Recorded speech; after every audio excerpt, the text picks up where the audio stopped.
Oke, baik. Kita mulai ya teman-teman. Bismillahirrahmanirrahim. Assalamualaikum warahmatullahi wabarakatuh. Selamat pagi semuanya, apa kabar? Pagi nggak tuh? Siang kali ya? Agak mendung tapi ya? Mending mendung apa panas? Lebih adem ya? Mudah-mudahan aja pas pulang nggak hujan lah ya tapi. Oke, hari ini kita akan masuk ke pembahasan yang baru. Namun seperti biasa, sebelum kita masuk pembahasan baru, kita ngapain dulu? Pulang, enggak dong. Belajar di rumah dong.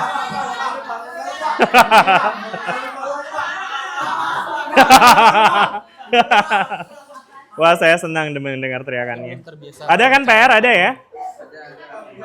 Nah, mari kita lihat. Yang ngumulin pertama yang terakhir? Terakhir.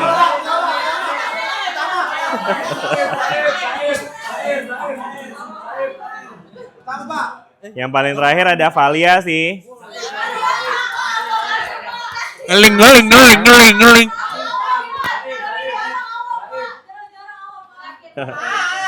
Emang yang awal siapa yang awal? Al-Ghifari. Mana Ghifari?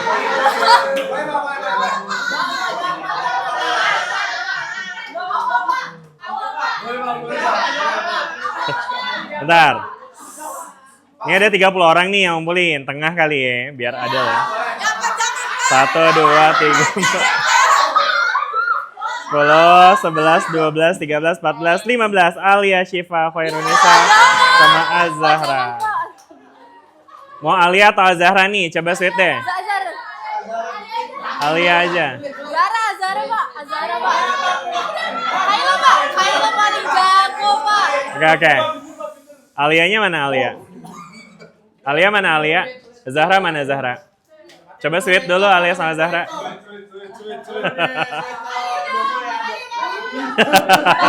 Kaila aja Pak.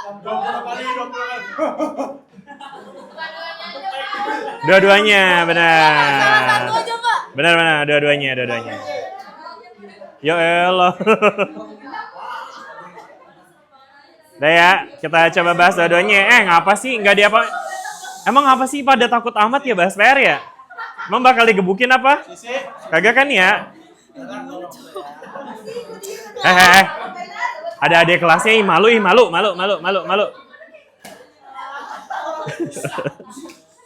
Bentar, ngapa nih? Kok offline? Kok nggak bisa dibuka tiba-tiba? Masih nggak usah ya Pak. Oh, bisa. Ada. Kenapa sih ini kok warnanya biru? Oh, nah ini dia. Oke, udah kita coba lihat pekerjaannya Alia dulu ya, teman-teman ya. Alia kerjaan nomor berapa nih? 926. Oke. 926 apa Alia? Soalnya Alia. 9 apa 7 ini? 7 itu Pak. 7 ya. 7. Apa emang soalnya nomor 7 nih? Oh, tentang roket ya? 726 ya? 726. Wah, Peter udah nih kayaknya nih.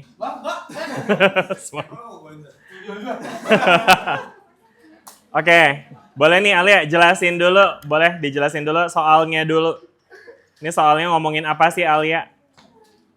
Boleh lihat soalnya nggak?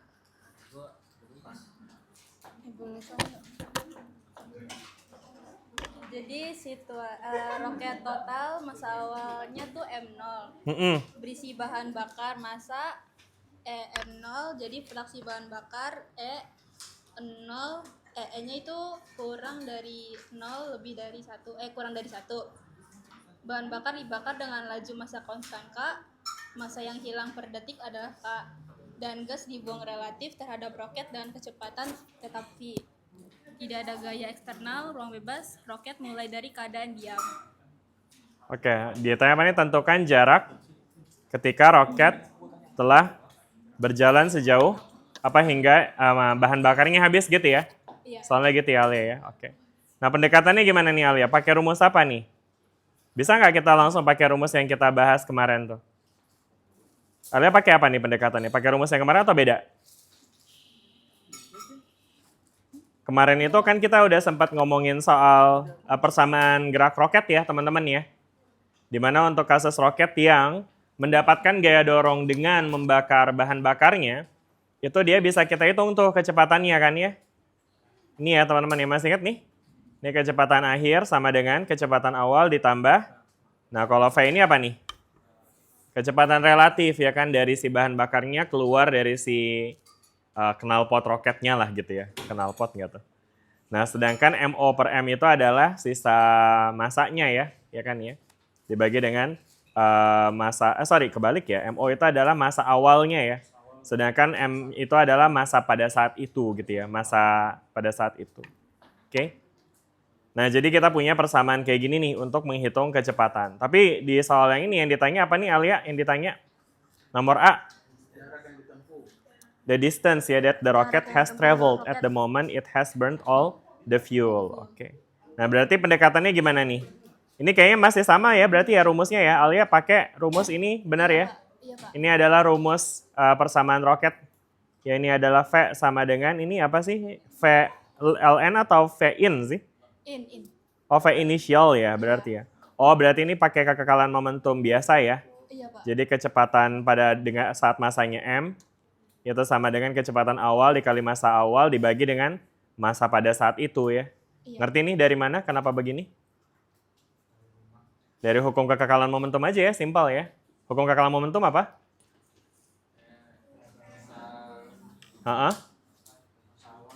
Masa kali kecepatan awal sama dengan masa kali kecepatan akhir gitu ya kan ya.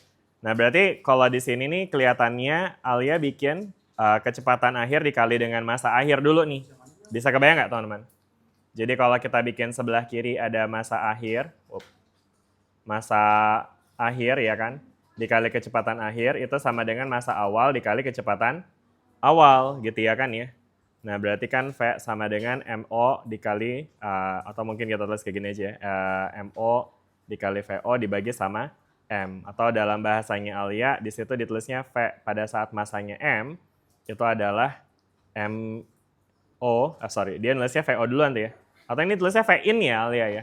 V in itu maksudnya apa nih berarti? Initial ya. V initial dikali dengan MO dibagi sama M. Begitu benar Alia ngerjain ya?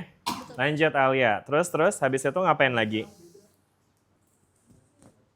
Ini ada apa lagi nih Alia nih? MF apa nih? Baris selanjutnya kekecilan kah? Perlu saya gedein? Selanjutnya ada apa lagi nih Alia di sini?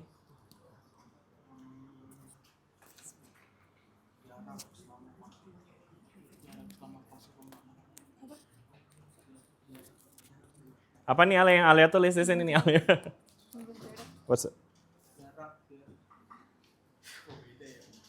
Go beda. Kenapa ada yang beda? Peter beda sama Peter kerjaannya?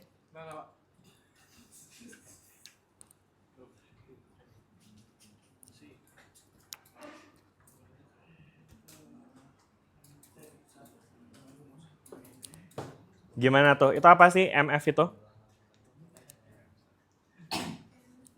MF itu maksudnya itu kecepatan akhir kan ya? Ya enggak? Ya enggak nih? Alia nih yang ngerjain nih ya, saya cuma menginterpretasi doang. MF ini apa maksudnya Alia?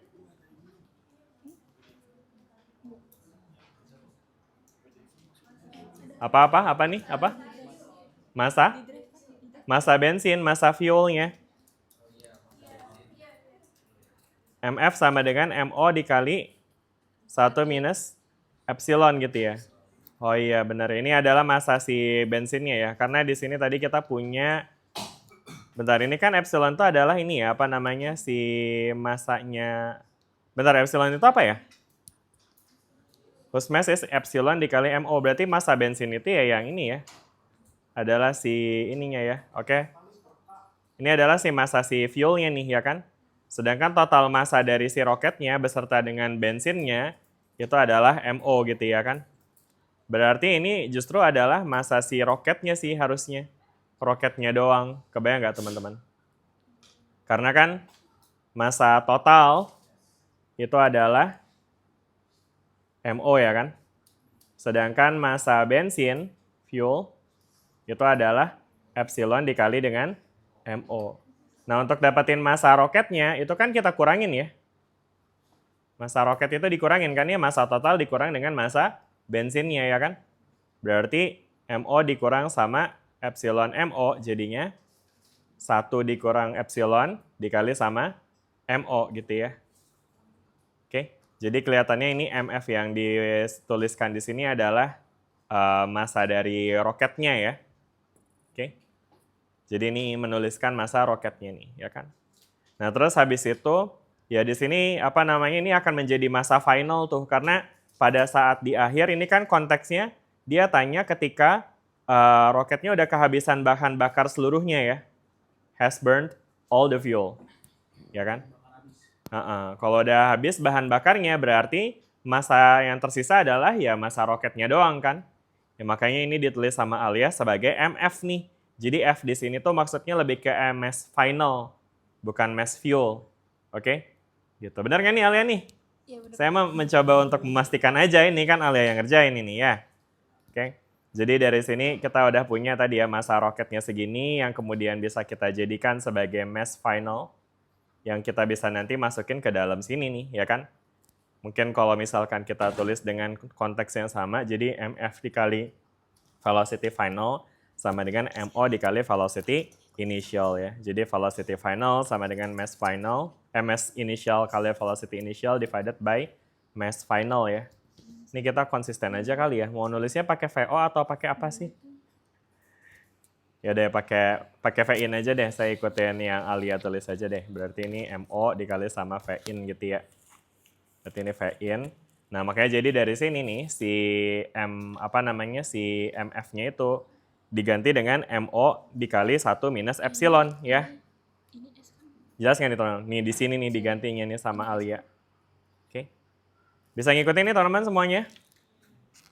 Ada yang bingung? Ya ini adalah massa roket di akhir ya, karena di akhir dia udah nggak punya bahan bakar lagi kan. Berarti yang tersisa tinggal roketnya aja, sehingga MF di sini adalah massa si roketnya gitu ya kan. Jadinya nanti kita bisa tuliskan dengan V-in dikali dengan MO dibagi sama MF. Apa tadi MF-nya? MO. Itu ya, MO dikali sama epsilon. 1 minus epsilon ya kan. Nah, jadinya nanti kita bakal punya kecepatan akhirnya itu akan sama dengan V-in kecepatan awal dikali dengan 1 per 1 minus epsilon. Nah, ini yang ditulisin sama Alia di sini nih ya. V finalnya itu sama dengan begini gitu. Oke? Jelas nih sampai sini nih dengan penurunannya. Oke. Mungkin nanti berikutnya Alia bisa tuliskan lebih lengkap ya, jangan lompat-lompat gini nih yang bacanya bingung nanti. Alia juga bingung ini pas nulisannya. Ya kalau bingung coba dikulik lagi aja Alia gitu ya. Karena maksudnya jangan sampai, again kita udah bahas ini ya kemarin ya. Jangan sampai teman-teman cuma ngerjain PR tapi teman-teman gak ngerti apa yang teman-teman tulis, kan sayang ya. Oke. Ini kenapa sih pada jadi diem gini, jadi tegang amat kayaknya. Oke lanjut ya. Oke, ini belum selesai ya teman-teman ya. Yang berikutnya yang ditanya itu sebenarnya adalah find the distance that the rocket has traveled at the moment it has burnt all the fuel. Meanwhile yang kita barusan punya itu adalah kecepatan akhirnya doang nih baru nih ya. Kecepatan akhirnya, sedangkan jaraknya belum bisa kita dapat ini. Nah ini kelihatannya kalian nulis di sini ya. Jarak maksimum selama fase pembak. Oh yang mana? Yang kanan apa yang kiri sih? Yang A itu. Oh yang kanan ini ya. Iya. Ini gimana sih flow-nya nih? Jadi dari sini ke kanan dulu. Oke lah. Terserah yang nulis lah ya. Oke, gimana nih Alia? Boleh jelasin nih. Di sini pendekatannya gimana? Untuk cari jarak tempuh sampai bahan bakar habis. Ya, jadi yang ditanyakan jarak tempuh sampai bahan bakar habis. Jadi rumus yang dipakai tuh TB sama dengan epsilon M0 per K. Ini apa? TB. TB? Iya. TB itu apa? Wait, what? Hah? TB apa TB? Sampai bahan bakar habis. Di sini ada nggak? Yang mana yang TB? Itu yang Yang mana TB-nya? itu yang di bawah. Yang di bawah? Iya itu. Ini? Bukan, di bawah jarak tempuh. Di bawah jarak tempuh. Iya ini ya. Jarak selama fase pembakaran. Jadi TB itu apanya? Turunan dari S. Hah? Apa? Gimana sih ini? Saya bingung juga. TB itu apa? TB? Waktu, ya apa waktu apa? Boleh yang lebih keras suaranya. Pembakaran.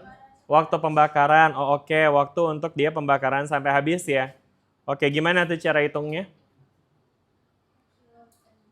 Epsilon M0 dibagi dengan K. Kenapa begitu? Kenapa epsilon M0 dibagi dengan K?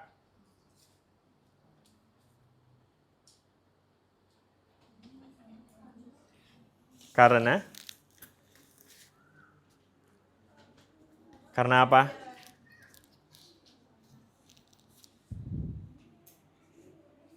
Karena apa? Gimana Alia? Atau yang lain juga boleh kalau mau bantu. Kenapa sih TB ngitungnya epsilon M0 dibagi dengan K? K-nya tuh apa sih? Ada tuh di soal tuh. K-nya apa sih? Apa konstan apa? Mass rate. Artinya apa sih mass rate? Rata-rata massa yang terbakar. Atau ini laju pembakaran massa sebetulnya. Laju massa yang terbuang. Jadi K itu menggambarkan sejumlah massa yang terbakar per satuan waktu gitu. Kayak misalnya berapa kilogram per detik kayak gitu. Itu yang disebut dengan mass rate. Jadi atasnya mass, bawahnya itu per unit time. Jelas nggak? Ya. Ini teman-teman harus familiar nih dengan istilah-istilah kayak gini. Ini sering banget nih. Ya jadi kalau ke teman-teman, mungkin ini bahkan ini berlaku secara umum ya. Ketika teman-teman ketemu istilah rate, dalam fisika itu kerap kali berkaitan dengan persatuan waktu. Ya. Jadi kalau mass rate itu berarti ya massa per satuan waktu. Ya kan dalam konteks ini berarti kayak berapa kilogram yang dibakar per detiknya misalnya. Atau per menit atau per jam ya tergantung satuan yang dipakai. Jelas nggak? Kayak misalnya ada lagi flow rate, apa tuh artinya? Flow itu artinya aliran ya. Aliran per detik. Bahasa Indonesia apa? Debit teman-teman, debit aliran. Yang kayak volume per satuan waktu gitu ya kan. Berapa meter kubik per detik gitu misalnya. Jelas nggak teman-teman? Apalagi misalnya? Oh iya, mau kemana? Oke. Pulang, jangan dong. Oke, kita tunggu dia sampai balik lagi ya. Oh nggak usah, kelamaan. Gitu ya teman-teman ya. Jadi kalau rate itu dia ada pembandingnya dan biasanya pembandingnya waktu gitu ya kan. Jelas sampai sini? Oke ya. Oke, nah berarti karena K ini adalah mass rate, ya tadi berarti K itu adalah mass per unit time. Ya kan? Berarti untuk cari time itu tinggal kita hitung dengan mass dibagi sama Oke, berapa mass-nya? Nah ini kan kita mau ngitung time taken to burn all the fuel. Waktu yang dibutuhkan untuk ngebakar si fuelnya nih. Berarti mass-nya itu konteksnya adalah mass of the fuel-nya. Berapa mass of the fuel? Berapa mass of the fuel? Massa bensin.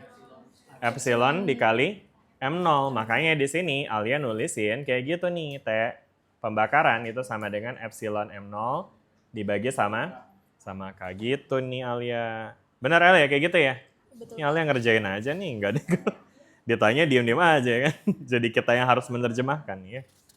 Jelas tapi sampai sini teman-teman, apa yang dikerjain sama Alia ya? Oke ya. Nah, once kita udah punya waktu pembakaran, nah di sini Alia pakai pendekatan apa lagi nih? Itu buat nyari jaraknya, Pak. Nah, gimana tuh cara cari jarak? Wah, ini ada integral-integral nih. Boleh dijelasin Alia gimana nih caranya?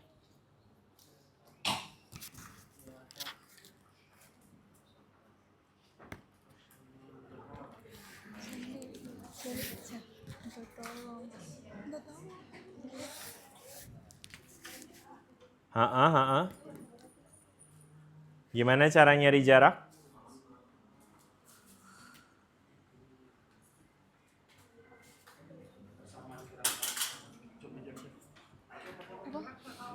Hah?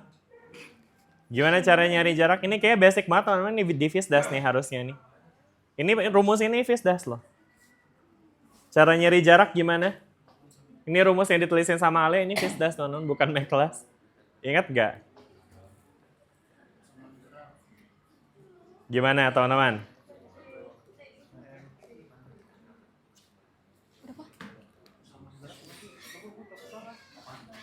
Gimana teman-teman? Halo? Pakai persamaan gerak, Pak. Persamaan gerak, gimana tuh persamaan gerak? Yang mana persamaan gerak?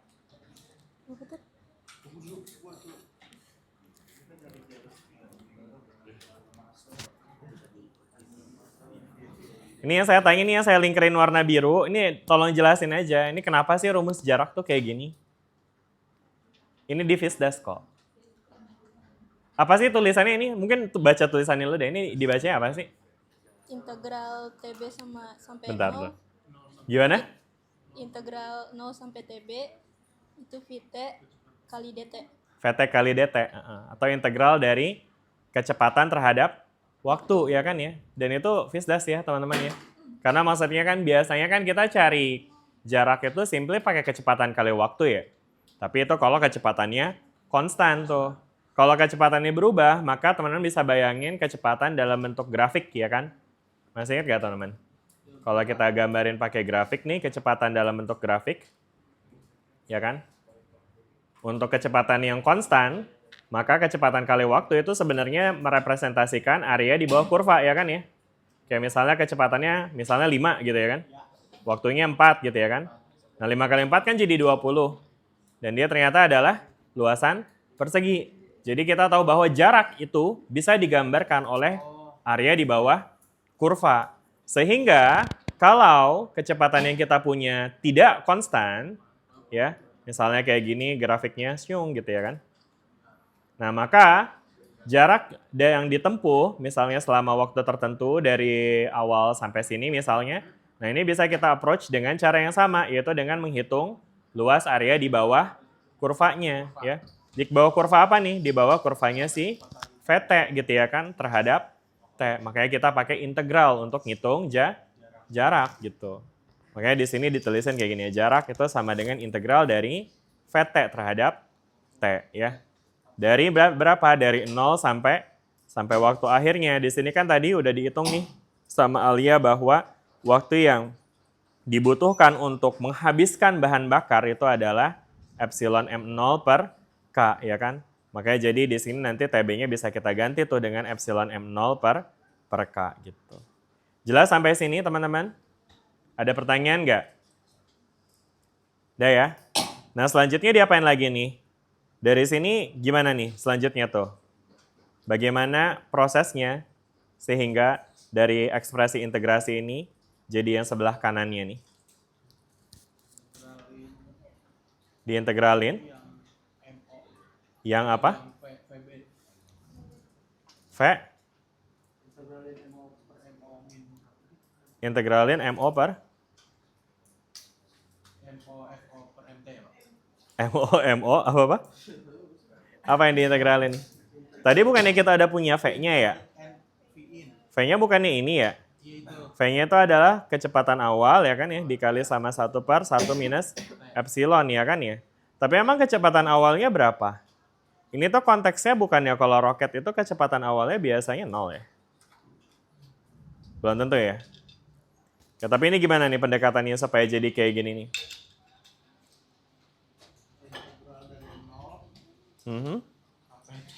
Terus habis itu fungsi V-nya juga mana nih? Ini kan tadi V-nya ekspresinya kayak gini ya.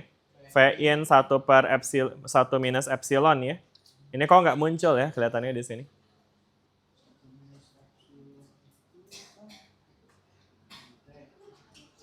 Gimana nih? Kelihatannya ada discontinuity di sini ya. Udah hampir finish lah ini padahal, tapi bagian sininya ada gimana gitu ya. Tapi Alia gimana nih waktu nulis ini, Alia ngerti nggak? Soalnya yang baca nggak ngerti, nggak tahu Alia yang nulis ngerti apa enggak. Kurang sih Pak. Kurang, oke. Tapi udah coba-coba belum dipelajari sampai ngerti? Belum, jadi cuma disalin aja. Iya, oke. Sip. Makasih Alia udah mencoba. Buat yang lain gimana? Ada nggak yang mungkin punya pendekatan yang sudah paham dengan pendekatan yang udah dikerjain? Ada yang mau volunteer? Zakwan. Itu antara volunteer sama tumbal, tolong dibedain ya. Nggak tahu gimana. Zakwan gimana? Zakwan udah kerjain juga? Oke, Zakwan mau coba sharing apa yang udah Zakwan kerjain? Boleh? Baik. Zakwan nomor apa? Zakwan nomor berapa Zakwan ininya NIM-nya? 10 ya ini ya.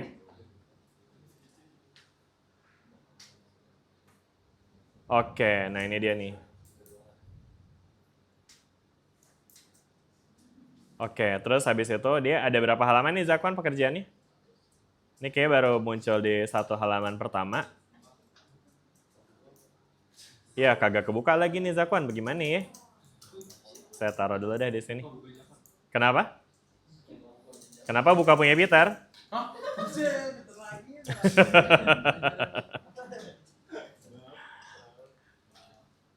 Oke. Ya. Oke. Ini ya punya Zakwan ya. Ya udahlah nanti sambil nunggu halaman berikutnya terbuka. Oh, ini udah deh, udah kebuka.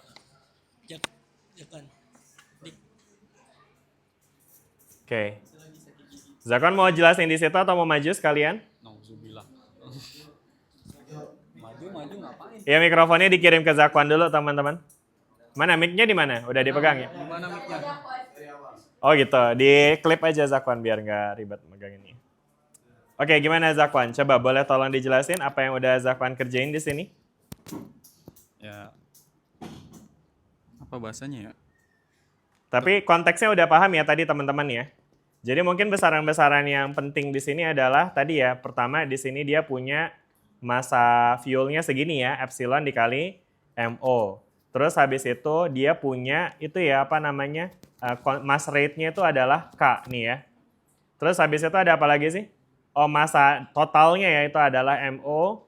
Terus habis itu di sini juga ada kecepatan relatifnya nih teman-teman ya. Kecepatan relatif si bahan bakar terhadap si roketnya. Yang ditulis pakai V besar nih ya kan. Oke. Oke, lanjut Zakwan. Dari informasi yang diketahui ini, gimana pendekatan Zakwan untuk kerjaan soal ini? Itu bikin massa apa sih? Massa roket yang bergantung ke Sebagai fungsi waktu ya. Oke, dari mana nih Zakwan? Kenapa jadi M sama dengan M0 dikurang, apa ini? KT ya? KT ya. Kan massa roket kan berarti massa totalnya ya. Terus M0 itu massa apa? Keseluruhan di awal gitu. Iya, massa total di awal, betul. Nah, berarti kan nanti karena dia bakal ngebakar fuelnya terus, berarti massa roket di setiap waktu bakal berkurang gitu. Betul, massa setiap waktu akan berkurang ya teman-teman, karena massanya itu akan ngebakar kan. Terus? Berarti massa roket di waktu tertentu itu bisa didefinisiin massa apa sih? Massa awalnya, massa total awal dikurangin sama rate Si mass rate dikali sama waktunya. waktu ya, betul tuh ya. Mungkin saya kasih catatan buat teman-teman, ini konteksnya masih ngomongin soal mass rate tadi ya teman-teman ya. Jadi mass rate, ya kan, yang tadi dinyatakan dengan K, itu juga sebenarnya menggambarkan pengurangan massa terhadap waktu tuh ya kan. Jadi kalau misalkan kita tuliskan berapa besarnya massa yang berkurang, itu tinggal kita kaliin aja si K-nya dengan T untuk dapetin si perubahan massanya. Nah, sehingga massa yang berkurang setiap waktu atau massa setiap waktunya itu adalah massa awal dikurang sama ya pengurangan massanya kan. Makanya di sini Zakwan dapat seperti ini. Jelas ya teman-teman dengan pekerjaan Zakwan. Lanjut Zakwan. Terus itu dicari apa sih? Kita bandingin massa tadi yang fungsi terhadap waktu tuh dengan massa ketika dry apa sih? Massa ketika udah habis ya? Iya, udah habis, udah kering. Untuk cari waktunya ya ini ya. Iya. Oke, jadi dari sini kita bisa dapat MO sama minus KT sama dengan MO dikurang epsilon MO ya. Ini adalah massa ketika dia sudah habis ya. Yang akhirnya kita dapat T ini ya. Ini sebenarnya kayak TB yang tadi udah dicari sama Alia ya. Ini adalah waktu pembakaran sampai fuelnya habis. Jelas sampai sini? Oke, lanjut Zakwan. Terus Ada let's-nya nih. tinggal masukin ke Tsiolkovsky rocket equation-nya. Equation-nya apa nih? mdv/dt sama dengan v itu kecepatan relatif m dot. Nah, ini dari mana nih persamaan ini? Yang kita bahas sebelumnya, Pak. Cuman Betul. kan biasanya mv dot ya. Betul, ini tuh adalah untuk mulanya tuh dari ini teman-teman yang kemarin masih ingat gak? Ketika kita ngomongin soal momentum yang bekerja pada benda yang massanya tidak konstan, ya kan? Maka di situ nanti akan ada perubahan massa juga gitu ya. Jadi kalau teman-teman ingat, kan awalnya kita bahas F sama dengan delta P per delta T gitu ya. Nah tapi untuk kasus ini kan katanya dia free of force ya kan ya. Force free nih, jadi nggak ada gaya dari luar gitu ya, sehingga delta P-nya haruslah 0 gitu ya kan. Ketika F-nya sama dengan 0, delta P-nya harus sama dengan 0. Nah, sedangkan delta P-nya itu, P kan adalah M kali V ya, sama dengan 0 ya kan. Nah, berarti kalau misalkan kita kaitkan dengan, ini dP per dt ya maksudnya, dP per dt-nya 0 ya kan, delta T. Nah, berarti kalau kita tuliskan dalam differential calculus, ini with dmv per dt-nya itu akan sama dengan 0 ya kan. Ini yang kemarin udah kita turunkan nih bareng-bareng ya teman-teman ya. Yang kemudian dia akan bisa dituliskan jadi ini kan jadi kaidah perkalian ya. Masih ingat teman-teman? Dia akan jadi misalkan kita pakai U aksen V ditambah UV aksen, ingat nggak rumus itu? U aksen V-nya apa? U aksen V-nya ya dm per dt dikali sama V ditambah M dikali dV per dt gitu ya. Nah, ini yang kemudian ditulis sama Zakwan sebagai M dot nih ya. Ini sama Zakwan diputar ya, ditaruh ke sebelah kanan gitu ya kan. Bentar, ini kan sama dengan 0 ya. Nah, jadi kalau kita pindahkan ruasnya, ini menjadi seperti ini ya. Oke. Udah ya, jelas nggak nih teman-teman sampai sini nih? Ya, jadi ada negatifnya juga nanti akhirnya ya kan. Dan akhirnya kita akan bisa dapatkan ekspresi seperti ini untuk si dv-nya dan akhirnya kita bisa integralkan, akhirnya dapat seperti ini teman-teman. V sama dengan negatif V, di mana V yang besar ini adalah apa nih Zakwan? Relatif. Kecepatan relatifnya ya, kecepatannya si si fuel-nya terhadap si roketnya ya. Ln MO minus KT ditambah dengan C gitu ya kan. Di mana C-nya itu simply menggambarkan C-nya apa ya berarti ya kira-kira ya? Konstanta. Ya tapi ini benar sih, ini integrasinya kan harusnya ada C-nya ya. Tapi kayaknya bisa langsung diintegralkan terhadap TB juga nggak sih ini Zakwan harusnya? Jadi 0 sampai TB aja gitu diintegralkan ya harusnya. Jadi nanti nggak perlu ada C-nya. Tapi nggak apa-apa lah, ini kita bisa coba solve ya C-nya ya Zakwan ya. Boleh dilanjutin Zakwan, jelasin nih untuk dapetin C-nya gimana? Terus kan kalau nggak salah soalnya bilang T-nya 0 dia rest kalau nggak salah ya, saat diam. Iya, Berarti ini V0. dengan asumsi bahwa ketika di awal itu ya roketnya belum gerak ya. Makanya jadi ketika T-nya 0, V-nya 0. Ya kan, makanya jadi kalau kita masukin ininya 0, kita akan punya 0 sama dengan minus V ln MO ditambah C. Jadi C-nya adalah positif ya, V ln MO gitu. Nah, sehingga akhirnya kita bisa punya ekspresi seperti ini yang kemudian ini secara sifat logaritmik ini bisa digabung nih teman-teman ya. Oke? Dan sebenarnya pada akhirnya ini tuh jadi rumus yang kita udah bahas di sesi terakhir nggak sih? Ingat nggak teman-teman rumus ini nih? Rumus ini? Ini kan sebenarnya rumus yang udah kita bahas ya waktu kita ngerjain ini ya. Nah ini dia nih. V0 plus V ln M0 per M ya. Nah tapi di sini karena V0-nya 0 ya kan. Makanya jadi yang tersisa tinggal V besar which is si relative speed. Kemudian ln MO per M ya. MO-nya itu adalah, ini MO itu adalah massa, kayaknya beda dikit ya, karena kebalik sih ini ada negatifnya depannya ya. Iya. Oke. Kalau negatifnya hilang kan sebenarnya nanti ln-nya bakal dibalik ya, jadi MO-nya di atas, sedangkan yang di bawah itu adalah mass final-nya gitu teman-teman. Ya. Oke, jelas ya teman-teman sampai sini ya. Oke. Nah sebenarnya karena kemarin juga kita udah bahas soal ini, sebenarnya teman-teman bahkan expected untuk langsung ngerjain pakai ini aja, sebenarnya bisa juga gitu ya. Jadi kalau kerjain langsung pakai ini, tinggal masukin V0-nya itu 0, terus M-nya masukin dengan M0 minus KT tuh yang tadi udah Zakwan turunin ya. Gitu, dimana T-nya adalah, apa tadi T-nya? Epsilon M0 per K gitu ya. Oke deh, lanjut Zakwan, habis itu diapain lagi nih? Integrasi lagi buat nyari posisi. Diintegrasi lagi untuk mencari fungsi posisi ini ya. Jadi persamaan kecepatan yang diintegralkan tuh yang ini ya teman-teman ya. Oke. Nah akhirnya integrasinya jadi apa nih? Gimana nih cara ngintegralin ini nih? Anyway V besar ini konstan ya. Karena V besar ini tadi adalah kecepatan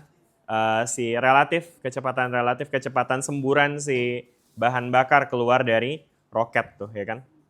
Terus habis itu berarti yang diintegralkan tinggal apa sih ini? Ya ln MO minus KT ya. Iya, Gimana nih cara ngintegralinnya nih, Zakwan? integral biasa. Kayak apa sih? Integral dari ln itu apa sih? Isinya dikali ln dikurangin isinya. Sorry, jadi apa? Sorry. Integral ln ya isinya dikali ln isinya dikurangin isinya. Itu aturan rantai gitu ya? Enggak, itu yang udah disediain dari yang kata Iya, dari iya. itu. Bentar, integral dari ln itu apa sih? Itu 1 per ya? Itu turunannya, Pak. Turunannya ya? Turunan dari ln itu 1/x ya? Misalnya turunan dari ln x itu 1/x ya? Kalau integral dari ln itu apa? X ln x kurangin x. ln x dikurangin x. X ln x dikurangin x. X ln x dikurangi x. Iya ya? Iya. Kan basic Oke. begitu. Ya nanti coba dicek lagi deh. Kok saya tapi agak ragu dikit. Tapi it's okay. Lanjut. Ya, nanti assuming ini udah benar, berarti akhirnya nanti kita bakal dapat ekspresi kayak gini untuk si jaraknya ya. Nah, akhirnya nanti kita bisa masukin kan tuh ya. Tapi ini Zakwan juga coba untuk mencari si konstantanya dulu ya. Dan konstantanya bisa kita cari dengan kondisi awal, di mana kita asumsikan di waktu 0 itu x-nya sama dengan 0 juga ya. Makanya akhirnya dapat c-nya adalah segini ya. Nah, akhirnya dapat deh fungsi x-nya segini, kemudian at t sama dengan epsilon mo per k. Nah, akhirnya nanti kita bakal bisa dapat begini ya jawaban akhirnya ya. Oke, sip. Betul ya Zakwan, ini final answer-nya ya Zakwan ya? Yang A iya, Pak. Oke, sip. Boleh kita kasih plus dulu buat Zakwan.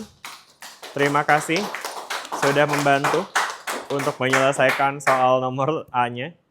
Yang sampai sini jelas nggak teman-teman? Zahra belum kena nih Zahra ya. Udah lah ya. Cukup teman-teman? Ada yang mau didiskusikan lagi nggak tentang PR-nya? Atau ada yang masih penasaran mungkin dengan PR yang teman-teman kerjain kemarin? Ada yang ngerasa susah? Udah oke? Udah aman semua dengan PR-nya? Bener ya? Kalau UAS keluar kayak gitu soalnya bisa ya? Oke. Baik, kalau gitu berarti sudah cukup ya untuk diskusi PR-nya. Makasih teman-teman semua udah pada kerjain. Anyway, jumlah mahasiswa kita harusnya ada berapa sih? 38 kan ya? Ini tadi yang ngumpulin baru 30 nih. Berarti mungkin ya di kesempatan berikutnya jangan sampai nggak ngumpulin lagi ya teman-teman ya. Karena nanti akan masuk ke dalam penilaian nih gitu teman-teman. Oke, baik. Kita akan masuk teman-teman ke materi kita hari ini. Belajar apa kita hari ini teman-teman? Ada yang udah lihat di RPS kita harusnya belajar apa malam ini gitu? Minggu ini? Nah, minggu ini kita akan belajar tentang Lagrangian Mechanics. Pernah dengar istilah ini, Lagrangian Mechanics? Apaan tuh? Apa nih Lagrangian Mechanics? Belum pernah dengar sama sekali. Yang ada di sini belum pernah ada yang dengar?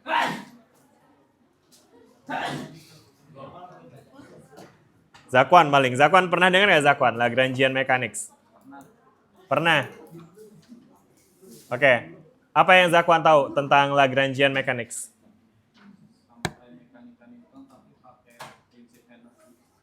Kayak mekanika Newton tapi pakai prinsip energi. Oke, sip. Siapa lagi? Davu, udah pernah dengar Lagrangian Mechanics? Sering, sering, woi. Gimana tuh? Di mana dengarnya tuh? Di YouTube. Oh, sering nonton YouTube ya? Oke, nggak nonton vlog-vlog aja gitu ya, nonton nih. Bosan. Ya, kenapa? Di mana? Nontonnya di mana? Gimana? Nontonnya di YouTube Pak Fatan gitu katanya. Iya. Tapi ini juga saya baru bikin materi ini hari ini nih per hari. Jadi kayak di YouTube saya juga belum ada bahasan tentang Lagrangian Mechanics. Unfortunately.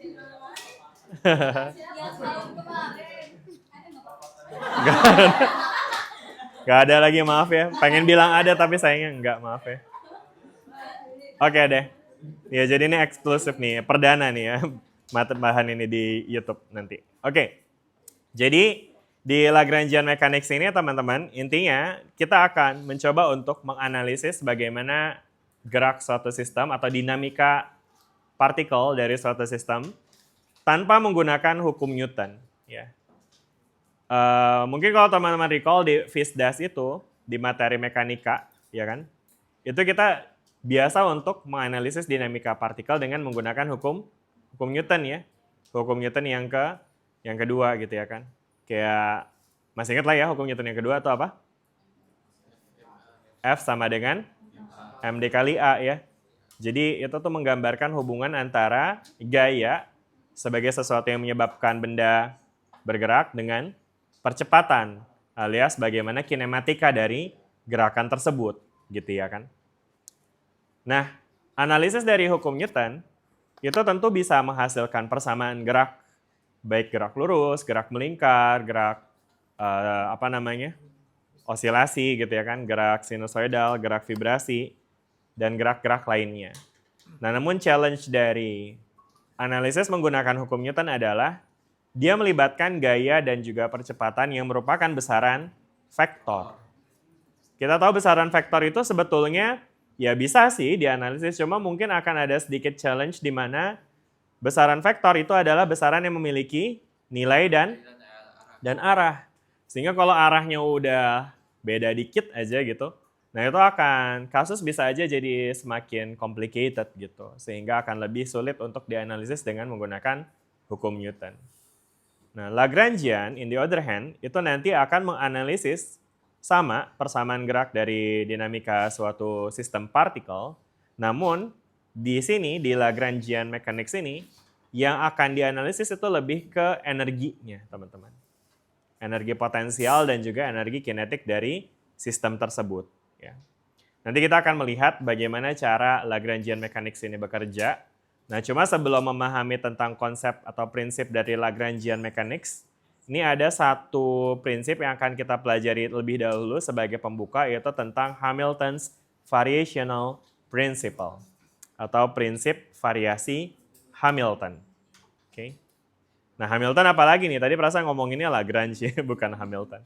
Jadi nanti ada dua cara sebenarnya untuk analisis gerak menggunakan energi ya. Ada Lagrangian sama ada Hamiltonian. Lagrangian itu diperoleh dengan mengurangi energi kinetik dengan energi potensial. Sedangkan kalau Hamiltonian itu diperoleh dengan penjumlahan dari energi kinetik dan energi potensial. Oke. Nah, kita belum bahas soal Hamiltonian dulu sebetulnya, meskipun judulnya sih ini Hamilton's Variational Principle ya. Nah, cuma inti dari pembahasan ini adalah ngomongin soal variational principle-nya atau prinsip variasi. Oke? Gitu ya. Nah, materi ini dibuka dengan integral langsung ya, tidak pakai tedeng aling-aling ya, langsung ditulis dengan menggunakan integrasi. Jadi, seperti yang teman-teman lihat di kitab ini, prinsip variational Hamilton itu dinyatakan menyatakan bahwa integral dari ya L terhadap T dari T1 sampai T2 itu akan merupakan ekstrimum ya jika dievaluasi pada lintasan yang dilaluinya gitu. Oke, mungkin masih perlu saya repeat ya. Mungkin sebelum kita repeat kita ngomongin soal ini dulu deh. Jadi ini ada yang namanya J, di mana J ini itu adalah, ini bisa kita define sebagai action, ya. Action, atau aksi dari suatu sistem yang berpindah dari satu titik ke titik lain melalui lintasan tertentu. Ya. Nah, sedangkan L itu adalah Lagrangian. Ya. Jadi L-nya di sini teman-teman, mungkin kita fokus bahas L-nya dulu deh sebelum ngomongin soal action-nya ya. Jadi L atau Lagrangian itu didefinisikan sebagai T minus V. Ya. Apa itu T? T itu adalah energi kinetik, sedangkan V itu adalah energi potensial. Ya. Jadi ini ya, kinetik, ya kan itu adalah T-nya, dan V itu adalah potential energy. Maka dari itu Lagrangian karena Lagrangian didefinisikan sebagai the difference between kinetic and potential, berarti L sama dengan T dikurang V. Dah, jelas nggak sampai situ dulu? Jelas ya? Oke. Nah sekarang yang dievaluasi di sini adalah teman-teman mungkin bisa bayangin ketika kita punya suatu sistem yang bergerak dari titik A ke titik B pada T1 sampai T2 ya. Misalnya dia ada di A pada T1 dan dia berada di B pada T2. Dia bisa berpindah dari A ke B dengan lintasan yang macam-macam nih. Dia bisa begini, dia bisa lewat sini, dia bisa lewat sini, dia bisa lewat wah gitu ya. Atau ke sini misalnya. Ya kan? Bisa lewat mana aja gitu ya kan? Ya. Jadi ini yang disebut dengan path, oke? Atau lintasan, ya kan? Dan untuk setiap lintasan ini, Lagrangian ya bisa kita hitung. Oke? L-nya bisa kita evaluasikan. Begitu juga dengan action-nya nih, atau J-nya. Jadi tadi J itu adalah action ya. Jadi untuk setiap path itu nanti kita bisa hitung nih J-nya. Artinya apa? Artinya kita hitung tuh integral dari si L-nya lewat path yang atas atau yang tengah atau yang bawah gitu ya. Misalnya yang atas itu J1, yang tengah itu J2 gitu ya kan. Mungkin yang tengah kita bikin lurus gini ya. Terus misalnya yang di bawah ini misalnya J3 ya kan. Dan seterusnya ya. Oke, jelas ya sampai sini teman-teman. Jadi setiap path itu nanti bakal punya aksi gitu ya atau punya J gitu ya. Oke. Nah, ini adalah variasi dari lintasan yang bisa dilalui, yang bisa diambil ketika kita ingin berpindah dari A ke B. Bisa lewat lintasan atas dengan action senilai J1, bisa juga dengan lintasan tengah dengan action senilai J2, bisa juga dia lewat J3 dengan lewat lintasan bawah dengan action senilai J3. Ya. Oke. Nah, sekarang masuk nih ke dalam Hamilton variational principle-nya. Jadi berdasarkan prinsip Hamiltonian, variational principle, ya, prinsip variasi Hamilton. Ya. Nah, prinsip variasi Hamilton bilang bahwa integral yang diambil sepanjang lintasan yang actually taken, the one actually taken, itu dia pasti bakal ekstrimum. Nah, ini kata kuncinya sebenarnya di sini nih. Ya, ekstrimum. Jadi, again, kita bisa nih menghitung J untuk setiap lintasan. Ya. Nah, tapi ketika kita evaluasi sesuai dengan lintasan yang memang dia lewati, itu nanti pasti nilainya itu akan menjadi nilai yang ekstrim gitu. Oke? Kita ekstrim itu artinya apa sih? Ekstrim itu artinya dia bisa maksimum, bisa juga minimum kayak gitu, ya. Jadi kayak mungkin contohnya kayak gini sih mungkin teman-teman. Ini saya ingat ya misalnya kita punya sistem dalam konteks lintasannya itu adalah kita menggantungkan misalnya kita ngomongin soal jarak tempuh ya. Jadi maksudnya nanti variabel yang terkait dengan A dan B ini juga bisa macam-macam nih teman-teman ya. Jadi misalnya gini, misalkan si Lagrangian ini dipakai untuk mencari lintasan terdekat ya. Maka kalau misalnya kita ngomongin lintasan terdekat atau jarak terdekat atau jarak terpendek ya, tentu dari ketiga pilihan ini, misalnya 1, 2, 3, ya, yang akan menghasilkan ekstrimum tentu adalah yang 2 nih, ya kan? Jadi artinya nanti untuk yang nilai sebenarnya itu kalau kita evaluasi si integralnya itu nanti akan dapatkan nilai yang minimumnya gitu, oke? Gitu. Nah, sedangkan kalau contoh kasus lainnya kayak misalnya teman-teman bayangin ini adalah kayak paku gitu ya.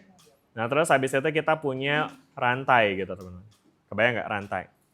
Rantai yang digantung tuh di antara A sama B. Jadi A sama B paku di tembok gitu ya. Nah, terus kita taruh paku, taruh rantai gitu ya kan. Nah, teman-teman tentu kebayang dong rantainya tuh nanti bisa aja kan menjuntai begini atau begini ya kan.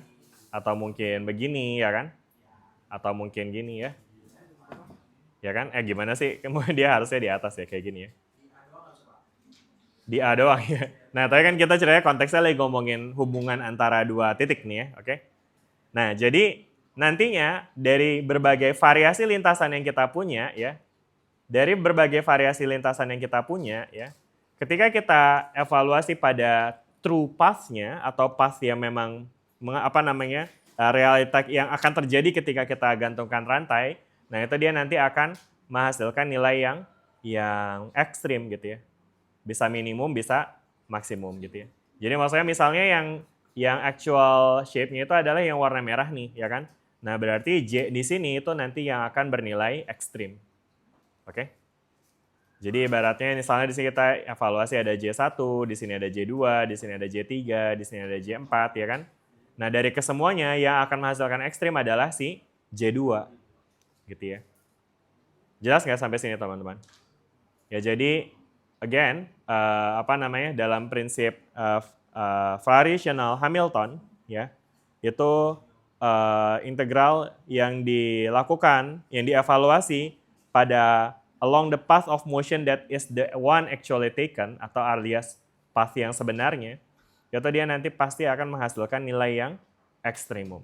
Bisa maksimum, bisa minimum. Gitu. Oke? Jelas sampai sini dulu? Oke ya? Oke, nah sekarang kita lanjut teman-teman. Gimana ya teman-teman untuk ngitung nilai ekstrim dalam konteks kalkulus? Masih ingat nggak cara untuk menentukan ekstremitas atau ya seberapa ekstrim suatu nilai dengan menggunakan kalkulus? Mungkin bahasanya saya gampangin deh. Kalau dalam konteks grafik, titik ekstrim itu kayak misalnya grafik parabola ya. Titik ekstrim itu adalah titik puncaknya. Ya kan? Nah, gimana sih teman-teman cara untuk mencari titik puncak dari parabola? Gimana? Ingat nggak? Ada yang ingat? Silakan kalau mau ikut jawab, nggak apa-apa. Pakai apa? Pakai turunan. Gimana tuh turunannya? Dihituin? Bener, dihituin. Dihituin apa nih teman-teman nih? Dienolin. Kenapa turunannya dienolin?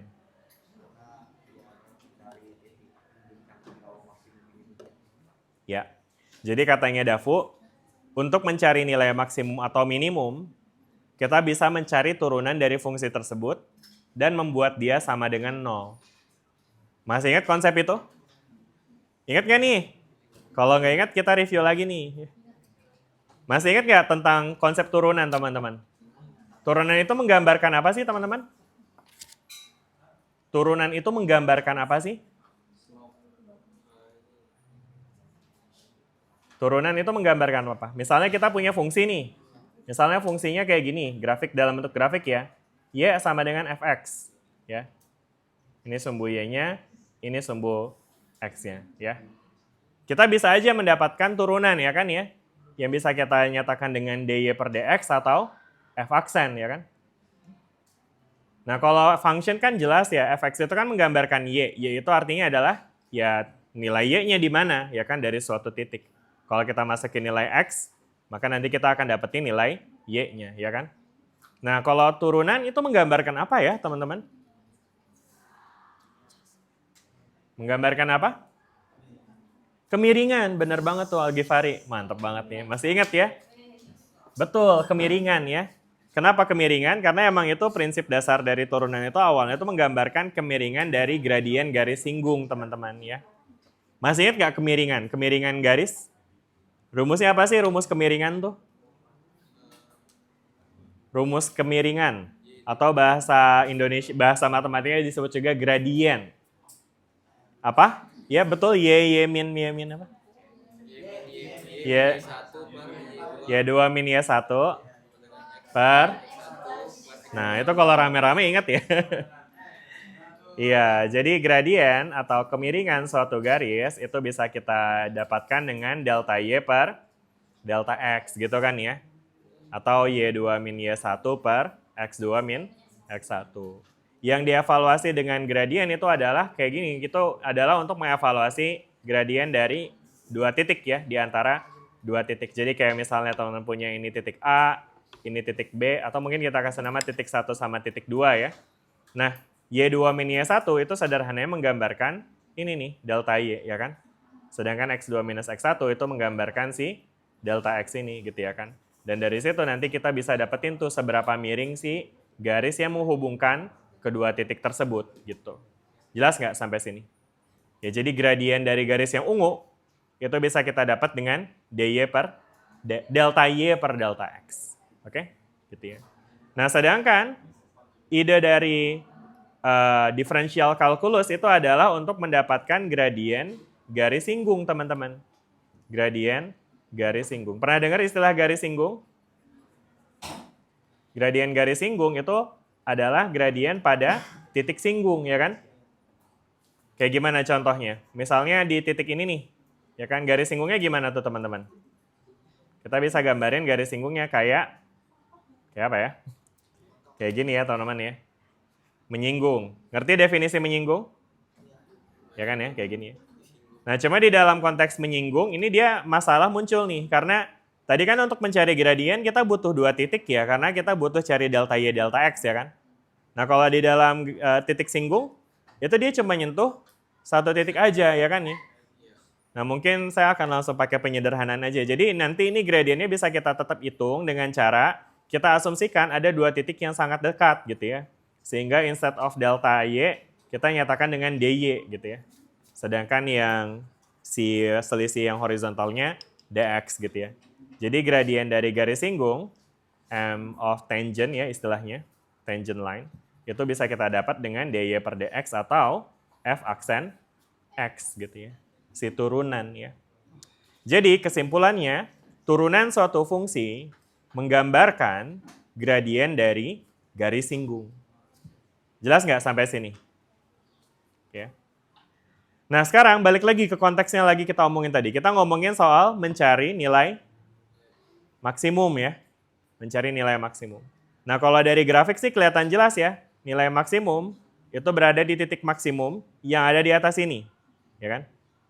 Yang kalau kita bikin garis singgungnya, kayak gimana nih teman-teman garis singgung di sini? Gimana garis singgung di titik ujung sini? Dia akan menjadi garis horizontal, ya kan? Sehingga kalau dia garis horizontal, berarti gradien dari garis singgung ini berapa, teman-teman? Gradiennya 0 ya, karena again gradien itu menggambarkan kemiringan. Jadi kalau garisnya datar, itu miring nggak tadi? Nggak, berarti gradiennya 0. Berarti f aksennya harus 0 ya. Makanya itu yang tadi dibahas ya sama Dafu ya, dibilang bahwa untuk mencari nilai maksimum atau nilai ekstrim, kita bisa evaluasi dengan dy dx-nya sama dengan 0. Gitu. Oke? Jelas? Ada pertanyaan nggak sampai sini? Paham? Paham ya? Oke deh. Sip. Nah sekarang kita lanjut ya teman-teman ya. Ini pun demikian. Ketika kita ingin mencari nilai J yang maksimum ya, maka turunan dari si fungsi J ini itu haruslah bernilai 0 juga ya. Nah, cuma J ini nanti kan akan terdiri dari variabel yang banyak ya, multivariabel. Ini mungkin agak sedikit complicated, lebih complicated ketimbang contoh yang saya berikan tadi. Karena contoh yang saya berikan tadi, ini dia variabelnya hanya X saja kan ya. Makanya dia diturunkan terhadap X nih untuk menyatakan turunan pertamanya bernilai 0 ya. Nah, sedangkan untuk case yang ini, L ini teman-teman, L itu tadi apa? Lagrangian. Gimana cara ngitung Lagrangian? T minus V. Gimana ngitung T? Apa? Energi kinetik, betul. Apa rumusnya? Setengah mv kuadrat. Jadi ada M, ada V di situ.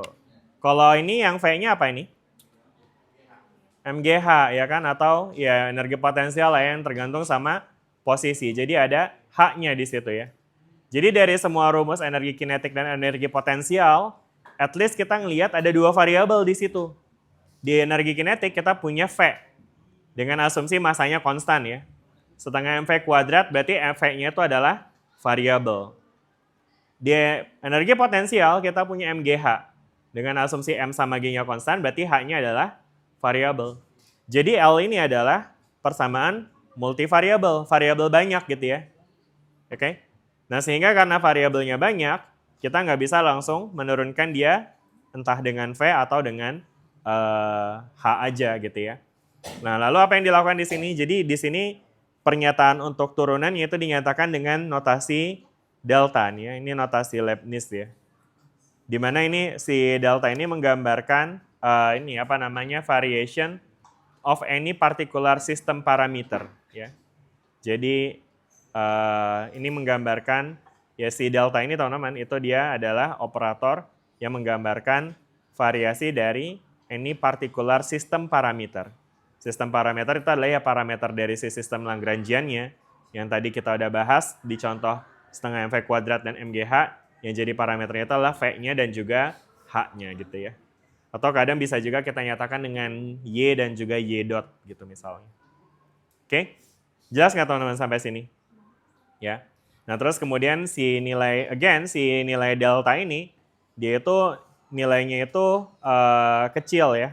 Nilai variasi, artinya maksudnya variasinya bisa jadi sangat banyak nih, infinitesimal amount away from the value taken by the parameter when the integral in equation is in extremum ya. Jadi nanti nilai ini tuh akan jadi sangat kecil ketika dia dievaluasi di ekstremumnya. Gitu teman-teman ya. Oke, nah sekarang mungkin kita lanjut aja ya teman-teman ya. Sekarang kita akan coba untuk mengaplikasikan prinsip variasi ini pada kasus benda jatuh bebas. Ya. Nah, jadi pada particle dropped from rest. Ya. Drop from rest itu kan artinya dia jatuh bebas ya teman-teman ya.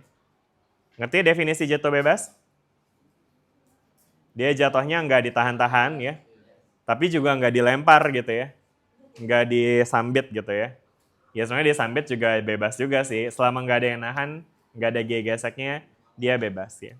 Tapi mungkin kita sederhanakan lagi di mana di sini partikelnya drop from rest. Jadi artinya dia kayak misalnya teman-teman punya benda di tangan terus dilepas gitu aja. Nah itu yang disebut dengan drop from rest. Kebayang? Jadi artinya di awal dia nggak punya kecepatan tuh ya. Kecepatan awalnya bernilai 0. Oke? Gitu. Dan dia hanya dipengaruhi oleh medan gravitasi saja nih ya. In a uniform gravitational field. Oke? Nah sekarang pada kasus itu nanti teman-teman bakal bisa lihat ya, mungkin kalau misalkan kita gambarkan.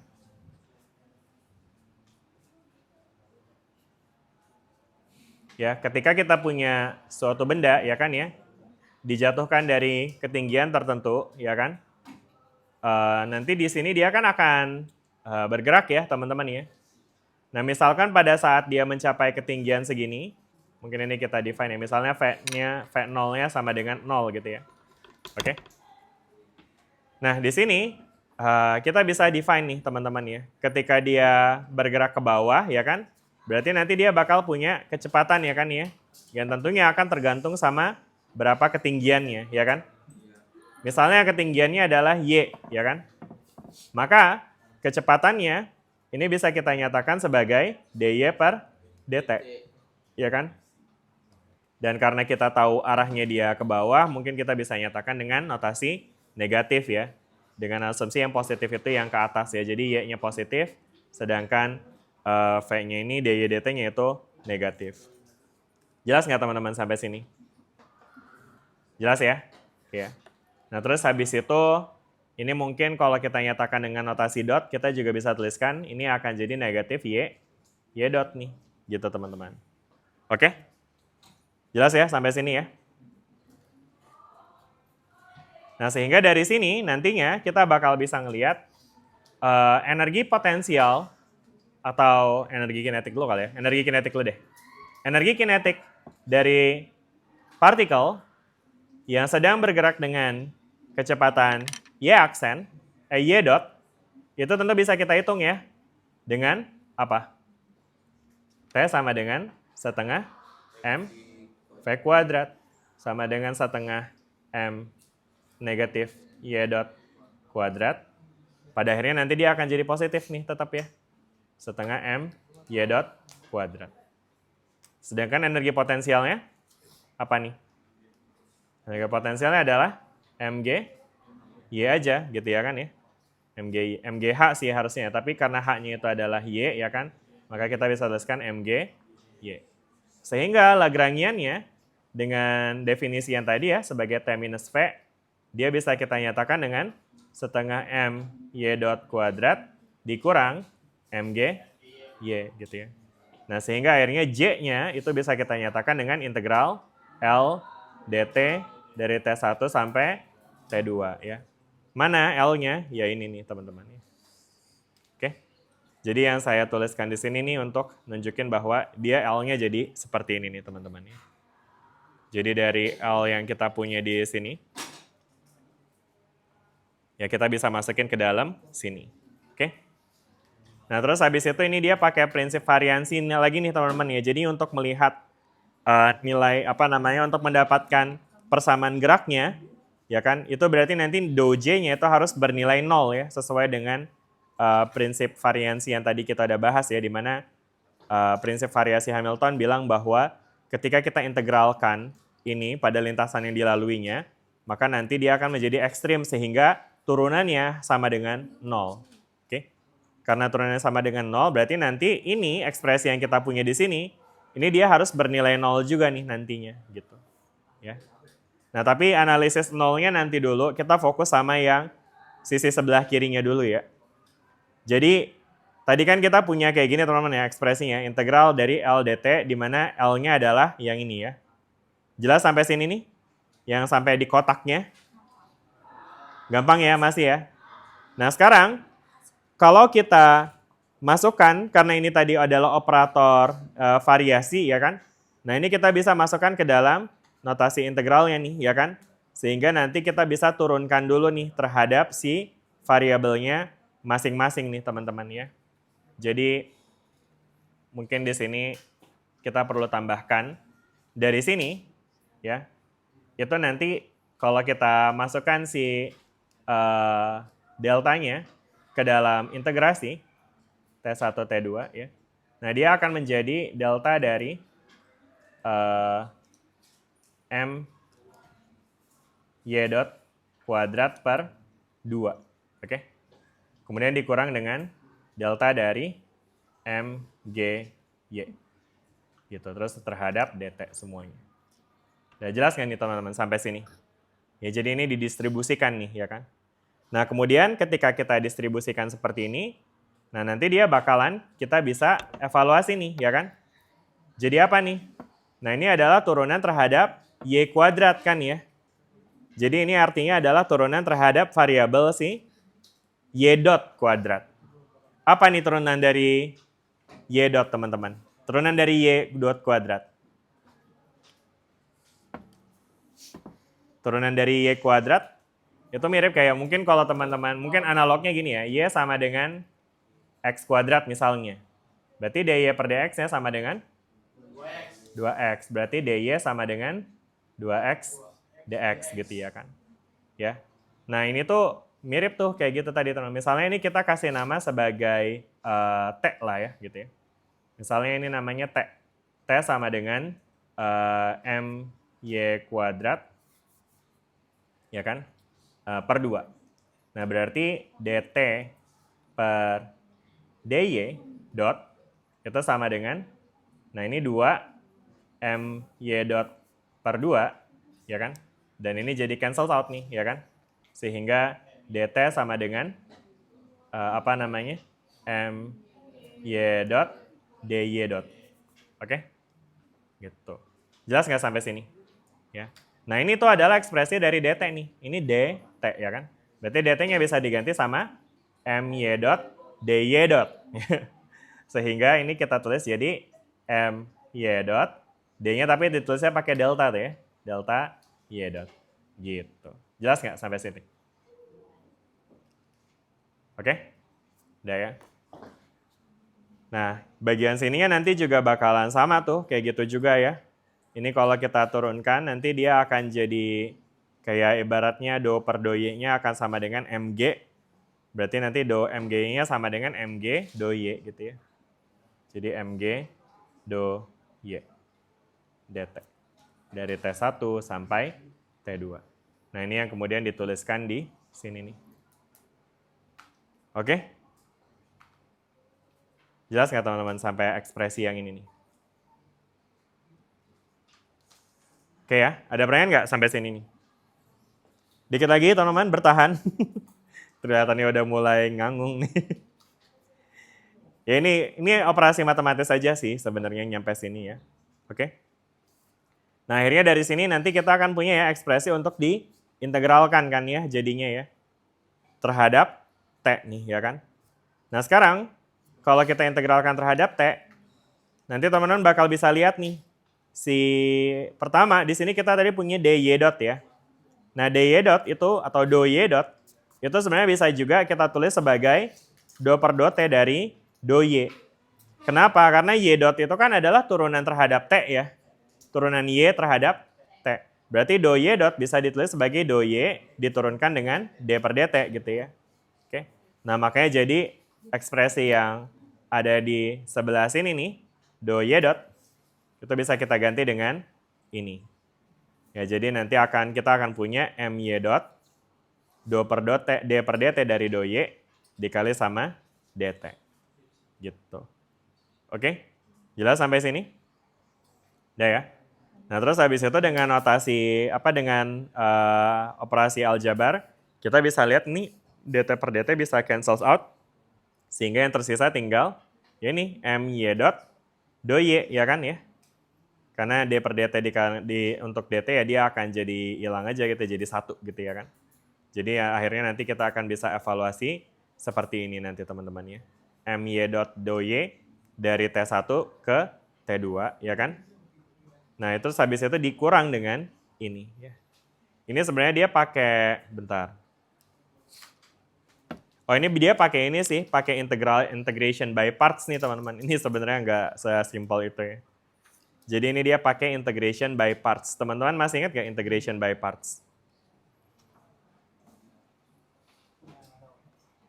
Yang kayak gimana tuh integration by parts?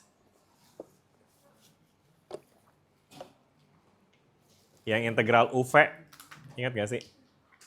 Integral UdV sama dengan UV minus VDU gitu ya kan ya. Ada tuh kayak gitu ya. Jadi kalau kita punya ekspresi UdV, terus kita integralin, nah nanti dia hasilnya akan jadi UV dikurang integral VDU gitu. Oke? Nah di sini yang jadi U itu adalah yang ini nih teman-teman nih, si my dotnya. Ya. Nah, sedangkan dv-nya itu adalah si ininya nih, teman-teman. Ini tadi warna biru udah clear ya. Ini masih tuning, teman-teman? Atau udah pusing? Udah pusing. Ya udah nafas dulu deh, nafas dulu.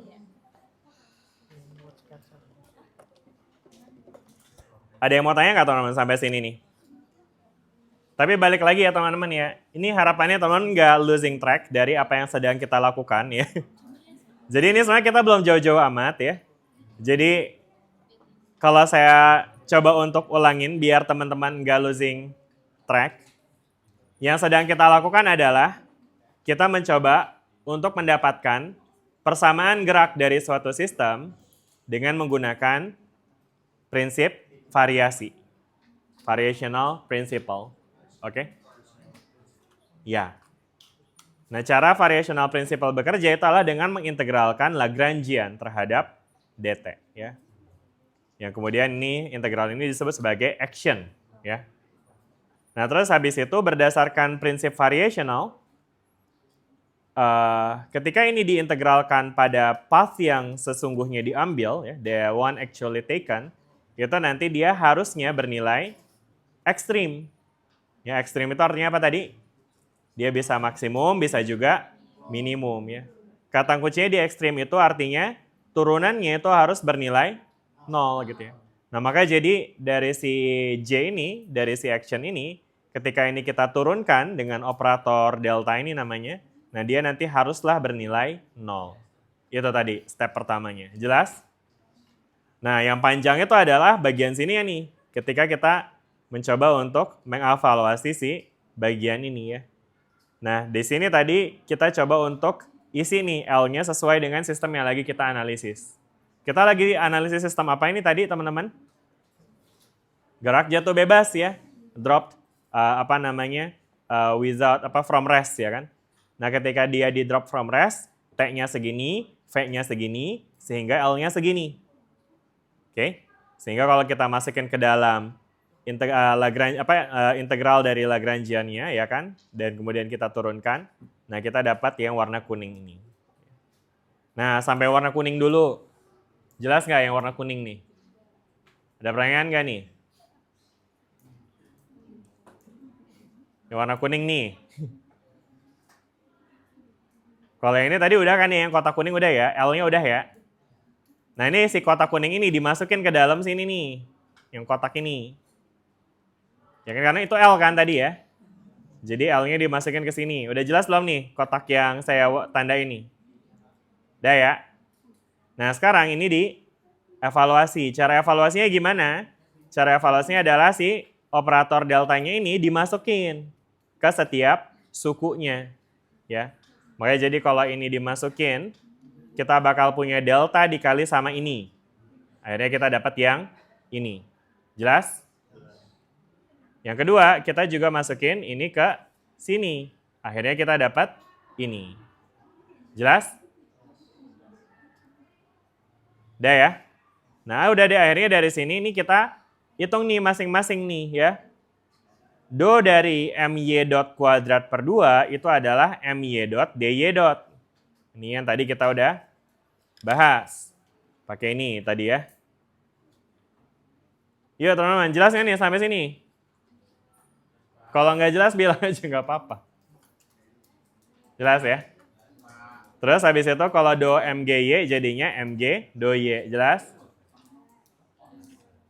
Oke.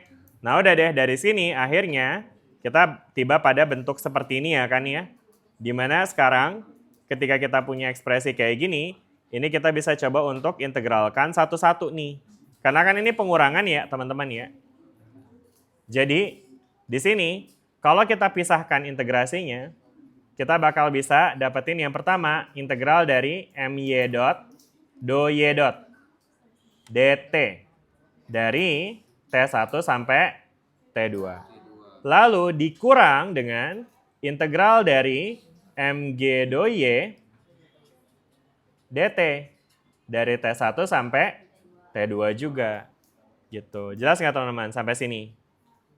Nah, sekarang yang dilakukan di bagian bawahnya itu adalah dia mengevaluasi bagian ini dulu nih. Integral dari my dot do y dot dt. Ya. Oke. Nah, ini ya. Jadi ini nih, integral my dot do y dot dt ini dievaluasi nih, ya. Ini saya tandain warna oranye dah nih ya. Jadi dari kotak yang warna oranye di atas, kita sampai pada bentuk ini, ya. Jadi satu-satu nih. Nanti habis itu kita bakal integralin yang ini juga, tapi nanti sabar dulu. Oke? Bisa ikutin? Jelas ya? UAS keluar nih. Pasti yang ngerti. Lanjut ya. Nah, dari sini, ini nih masuk nih definisi apa sih do y dot ya. Jadi do y dot itu teman-teman, mungkin ini kita hapus dulu. Do y dot itu simply adalah turunan terhadap T dari si do y ya kan. Karena dot itu kan artinya turunan terhadap waktu ya. Jadi do y dot bisa kita tulis sebagai d per dt dari do y. Ya, sehingga yang ini si do y dotnya bisa kita ganti nih jadi yang warna biru ini. Jelas? Good. Nah sekarang baru nih masuk nih ke integrasi dari ekspresi yang ini nih ya. Yang mana integrasi dari ekspresi ini nggak bisa diintegralkan langsung nih ya. Karena di sini kan ada yang kita integralkan sebenarnya adalah variabel t-nya ya. Oke. Nah jadi untuk mengintegralkan ekspresi ini teman-teman, kita bisa menggunakan persamaan yang tadi tuh integral parsial ya. Masih ingat integral parsial? Kayak gimana tuh integral parsial persamaannya? Integral U dv sama dengan UV dikurang integral V du. Gitu ya. Nah, sekarang di sini yang jadi U-nya siapa nih? Yang jadi U-nya itu adalah ini nih, teman-teman, si my dot-nya. Oke? Sedangkan yang jadi dv-nya yang mana? Dv-nya itu adalah yang ini nih, dv-nya nih. Si keseluruhan D per DT dari do Y DT. Oke? Jelas ya teman-teman ya? Oke, nah sekarang berarti kalau kita define seperti itu ya, di mana U-nya adalah M Y dot. Nanti kan kita butuh, bentar, ini U dV sama dengan U aksen V, bukan sih harusnya ini? Apa sih? U dV sama dengan UV VDU, benar ya kayak gini ya. Jadi kalau kita punya seperti ini ya teman-teman ya, U sama dengan MY dot, berarti DU-nya sama dengan M Y double dot jadinya nih ya. Oke. Ini adalah DU per DT sih sebetulnya ya teman-teman. Atau mungkin kita bisa tulis MY dot Y double dot DT. Oke? Jelas kan nih teman-teman nih? Nah sedangkan dari V-nya, kita punya DV tadi ya, DV duluan ya. DV-nya adalah, mana DV-nya? Sini ya, D per DT dari do Y DT. Nah berarti V-nya itu adalah, itu kan V bisa kita dapat dengan mengintegralkan ya teman-teman ya, kedua ruas ya. Nah, sehingga nanti kita akan dapat V-nya ya jadinya si do Y-nya nih. Gitu. Oke? Jelas sampai sini? Udah ya? Nah, sekarang kalau kita susun, maka nanti kita akan punya UV, berarti apa tuh? U-nya apa? U-nya apa? M? Y dot. Dikali V-nya apa? Do Y, ya kan ya? Nah, terus ini tentu diintegralkan tadi kan ya dari T1 sampai T2 dikurang integral VDU. V-nya apa? Do Y. DU-nya apa? M Y dot double dot DT ya. Gitu ya. Atau kalau kita tukar nulisnya, do Y-nya bisa ditulis di belakang ya, sehingga nanti ekspresinya mirip dengan yang ada di atas itu tuh. Ini dari T1 sampai T2 ya. Udah jelas nggak nih teman-teman sampai sini nih bentuk yang warna kuning ini, kotak kuning ini? Ya. Mana tuh tadi? Yang ini ya jadinya ya teman-teman ya. Gitu. Nah udah deh dari sini kita udah punya ekspresi untuk yang pertama ya tadi teman-teman ya. Ekspresi untuk yang ini ya. Oke. Nah sedangkan untuk ekspresi yang keduanya kita punya negatif dari integral mg do y dt ya kan. Nah integral mg do y dt, bentar, mg do y dt.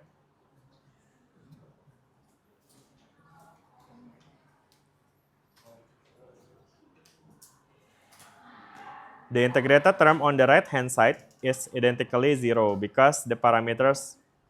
Oke, jadi tadi kan dia akan sama dengan 0 kan ya tadi teman-teman ya, hasil akhirnya harusnya ya. Oke.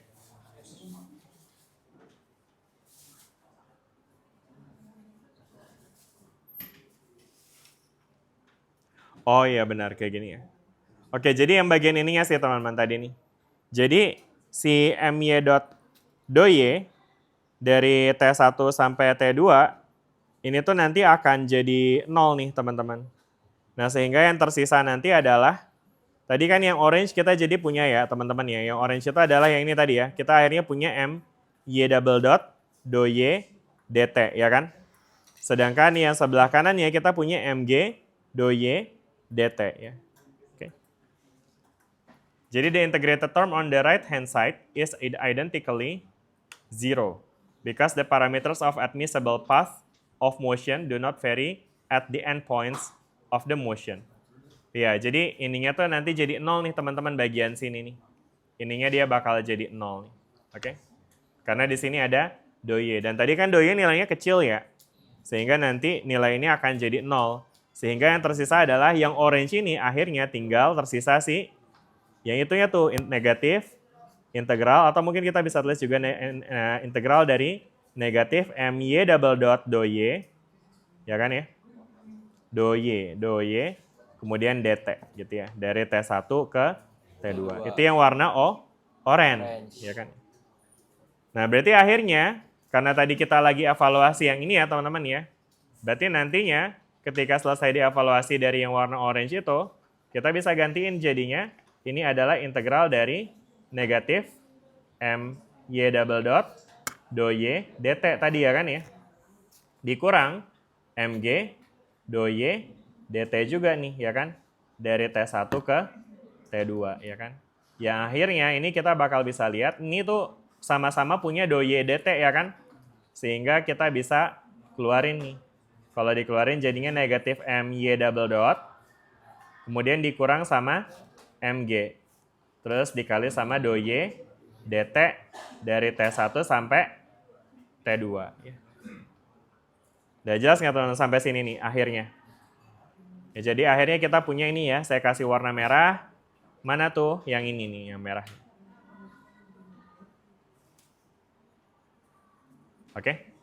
Dan ini harus bernilai 0. Ya, karena tadi kan berdasarkan prinsip variasi, itu dia harus bernilai 0 ya kan integralnya. Nah udah deh, kalau ini bernilai 0, berarti akhirnya kita akan dapetin ekspresi di mana negatif my double dot dikurang mg itu harus sama dengan 0, ya kan? Dan ketika negatif mg minus my double dot sama dengan 0, ini kan berarti sebetulnya sama aja kayak solusi yang bisa kita dapetin dari persamaan Newton, ya nggak? Ngerti yang mana? Persamaan Newton yang mana yang kayak gini? Yang mana tuh? Ini adalah negatif mg sama dengan my double dot. Di mana negatif mg itu adalah gaya gravitasi, sedangkan my double dot itu adalah ma, ya kan? Karena y double dot itu kan turunan kedua, ya kan? Yang artinya adalah percepatan, ya kan? Jadi ini tidak lain tidak bukan adalah hukum Newton, gitu ya kan? Gitu. Jadi artinya yang kita barusan buktikan di sini adalah dengan pendekatan Lagrangian, ternyata kita bakal bisa dapetin solusi dari solusi yang sama yang kalau kita approach pakai hukum Newton. Gitu teman-teman. Itu kesimpulannya. Oke? Jelas ya? Pak kok jadi panjang banget? Perasaan hukum Newton cuma 2 baris doang ya kan? Iya. Betul. Jadi teman-teman bakal bisa lihat pada beberapa kasus memang akan lebih mudah untuk menganalisis dengan menggunakan hukum Newton. Apalagi kalau misalnya arah-arah gayanya udah searah atau at least separalel gitu ya. Kayak yang kita punya di kasus gerak jatuh bebas gitu ya kan. Nah tapi pada kasus yang lebih umum atau misalnya mungkin nanti teman-teman tertarik untuk ngomongin theoretical physics, condensed matter atau mungkin quantum physics gitu. Nah itu nanti teman-teman mungkin bakal perlu untuk melakukan pendekatan menggunakan Lagrangian atau Hamiltonian gitu. Oke. Karena nanti teman-teman bakal lihat, ini sebenarnya ada lagi di bawahnya. Si Lagrangian itu, dia tuh powerful banget teman-teman. Jadi tadi kan untuk yang kasus yang simpelnya ya. Nah kalau di-apply ke kasus yang lebih complicated ya kan, dengan cara yang sama, nanti solusinya juga akan sama tuh gitu. Dari situ nanti kita bisa dapetin persamaan gerak dari sesuatu yang sifatnya lebih complicated gitu. Udah deh, gitu sih intinya teman-teman kesimpulannya. Jelas nggak sampai sini teman-teman pembelajarannya? Ya jadi emang sesuai dengan, ya emang teman-teman tentu sudah ekspektasikan ini ya, yang namanya belajar mekanika klasik. Mau nggak mau harus memiliki keahlian matematika yang cukup advance gitu ya. But it's okay. Belajar, yang namanya belajar juga pasti awalnya nggak bisa dulu kan ya. Jadi kalau emang teman-teman ngerasa nggak ngerti sekarang, it's okay. Karena emang masih belajar ya kan ya. Yang penting nanti selesai dari sini teman-teman ya lanjutin supaya ngerti. Nonton YouTube apa? YouTube saya. Sekarang ada nih videonya nih. Ya, diulang. Ya, di subscribe ya, betul. Yo, iya. TikToknya juga tuh di follow juga bisa tuh ya. Live stream Pak. Oh iya, benar ya. Siap. Oke. Oke, ada yang mau tanya nggak teman-teman? Masih ada waktu 4 menit untuk diskusi kalau ada yang mau. Kenapa? Apa Peter mau tanya apa?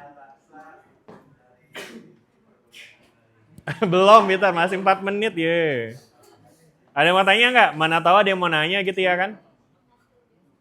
Udah nggak ada, aman? Alia aman, Alia? Udah aman? Diam-diam aja nih. Kayak masih trauma banget tuh Per. Aman ya? Oh iya. Iya.